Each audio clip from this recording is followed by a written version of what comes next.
Sayin FM Radio Online, channel ambayo inakuletea habari na uchambuzi wa burudani, na leo tuko tunaangazia swala kubwa linalozua mjadala mzito kwenye muziki wa Bongo Flava.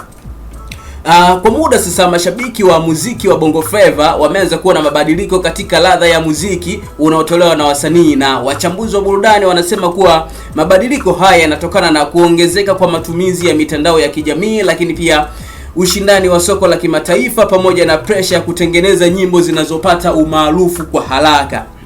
Lakini hata hivyo, wapo mashabiki ambao wanaamini kuwa muziki wa zamani wa Bongo Flava ulikuwa na ujumbe mzito zaidi uliogusa maisha ya watu wa kawaida, na watu wanasema muziki wa sasa umeegemea zaidi kwenye midundo ya kuchezeka huku ujumbe ukipungua. Ni kwamba leo kwenye uchambuzi wetu bana, swali ni linabaki kuwa moja tu, kwamba je, mabadiliko haya ni dalili ya ukuaji wa muziki wa Bongo Flava au ni kupotea kwa utambulisho wake wa awali?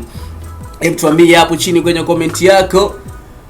Alafu pia usisahau kusubscribe na kuturn all notification na uweze kutucomment juu ya hilo swala, lakini pia tutajibu comment yako live kabisa bila chenga. Hii hapa ni Sayin FM Radio, ni mimi Jami Ma Voice, the Garden Voice, sauti ya uchambuzi wa burudani. Ulikuwa nami kuanzia time hizi hapa. Now niko na Sepa, tukutane tena kwenye uchambuzi siku ya kesho. Bye bye.